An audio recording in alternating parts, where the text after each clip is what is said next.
This is truly a whole new WWE because WWE just announced their deal. They are moving to Netflix for 10 years. And this is actually really good news, especially if you're an international viewer. We're going to talk about that. Guys, plus Okada is joining the company. Also, another massive name has joined the company as part of the board directors. And in addition to that, WWE is making a huge change to SmackDown. This may be the biggest video of 2024. Ladies and gentlemen, let's go. Welcome to the Angle Show. Yes. All right, guys, you heard it right here. We're going to talk about it. Kevin Patrick has been removed, reportedly. He's been removed from SmackDown commentary. A very interesting choice by the WWE, but it appears that WWE just doesn't think it's going to work. Also, what I find to be very incredibly interesting here is that I don't know who the hell is going to replace Kevin Patrick on commentary, but according to Aaron Varble, this report is being backed up by several people. Bodyslam.net and a whole bunch of other websites are confirming that this right here is expected to happen. WWE just truly doesn't know if he's good for that commentary deal. And look, I think, he's a good commentator. I think the IWC definitely disagrees with me. But at the same time, too, I think WWE has a lot of options, right? Pat McAfee could be returning to the company. I think also one of the interesting things here that we got to really discuss is Vic Joseph from NXT. I think it's really important for WWE when you have great commentators available. Hey, Kevin Patrick may not be working out for you in this regard, but he's a fine interviewer and he's good at the kickoff shows. You don't have to get rid of him.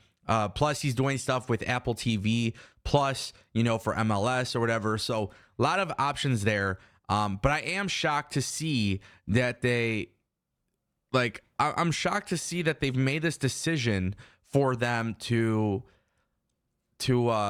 remove him. Honestly, I really do. I find it very shocking. And this is really a shocking episode of the Angle Show because the things that are happening in today's episode, a lot of this stuff is not stuff that we would expect. And I find it to be incredibly interesting.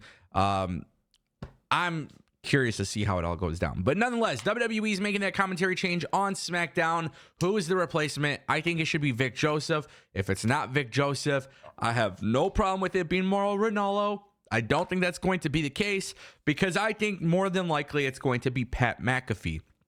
You might be wondering why I say Pat McAfee. Him and WWE are bonded. They are very incredibly close, especially with today's announcement. He is there bringing Nick Khan on the show. So it just sounds like Pat McAfee could definitely be a return. Guys, we got to talk about this monthly Purezu.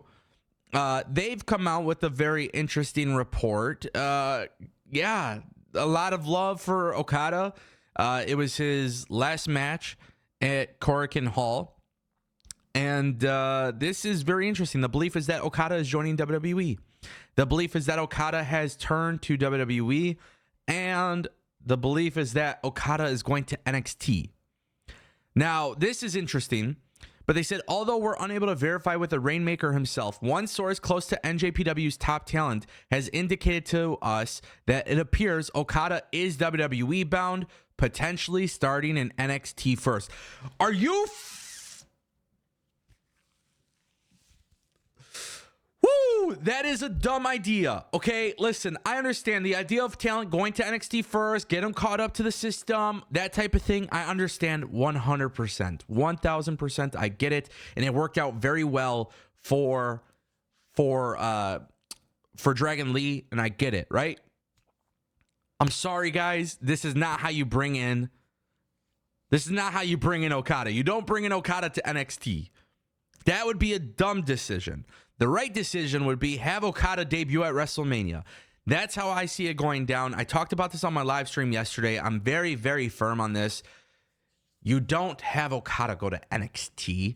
You have Okada go in as a big surprise debut, and people will react. People love him. It's important that they get that right, man. It's important that they get it right, and I think they should. And personally speaking, I'm not shocked that Okada is going to go to WWE. I'm not shocked that there's this belief that he's going to go to WWE.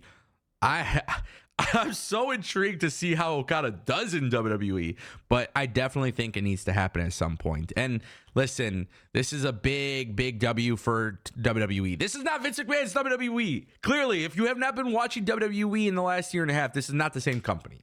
Let's just make that really clear. Let's make that very clear.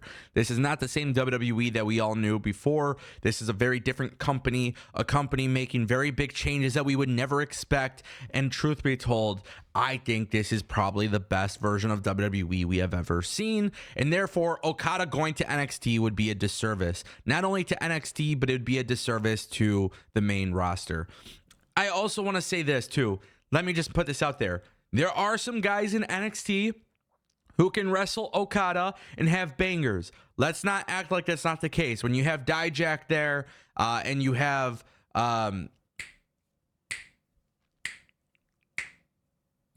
see, that's not good when you're forgetting names off the top of your head. But you have Dijak, you have Carl Fredericks, who's been working in NXT as well. In addition to that, obviously, you have Dragon Lee and some of the UK guys going back and forth. There are guys that could wrestle Okada in NXT, but that's just a disservice to Okada. That doesn't make sense. That sounds really ridiculous. And yeah, Okada, WWE, Raw, or SmackDown, make it happen. And guys, that brings us to our final topic of today's video. But don't forget, we're giving away a championship belt at 100,000 subscribers, so you should definitely click subscribe today. WWE made the announcement. Groundbreaking deal. WWE has made a deal with Netflix that will see Monday Night Raw on Netflix starting in January 2025. The deal is reportedly valued at $500 million per year and runs for 10 years. This is a notable increase from the existing deal that the WWE has with NBC Universal because NBC was paying about $250 to $260 million per year. The deal will see Netflix be the exclusive home to WWE Raw in the United States, in the United Kingdom, Canada, Latin America, and other territories. Also, Netflix will be the TV home for all WWE shows outside of the US, including SmackDown, NXT, and PLEs. WWE's deal with Peacock to host the WWE Network and PLEs in the US expires March 2026. Now, with that being said, WWE on USA runs through October 2024, and they were told that they still don't know exactly where they are going to air the show, and they'll have to figure that out. There is a possibility that WWE Raw and USA will have a short-term extension, but that hasn't been confirmed either. I'm gonna say this like flat out. Like I think this is fantastic. It's also been revealed that Dwayne "The Rock" Johnson is joining the company's. This is worth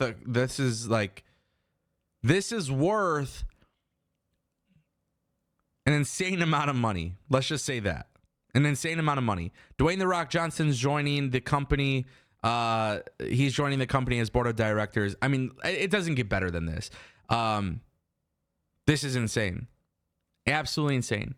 We knew WWE was going to go streaming. It was either Netflix or Amazon. Amazon has a huge initiative for Prime Sports, but so does Netflix. At the end of the day, this is huge because if you're an international viewer, you don't got to worry about it anymore like us. You know, like we don't, like I think everybody's kind of in the same boat. It's going streaming. We're going to have the ability to watch it on stream. I think it's a good thing. I think it's cool. And they're getting paid a shit ton of money. Dwayne "The Rock" Johnson joining is also very insane. Also, Okada joining is very insane.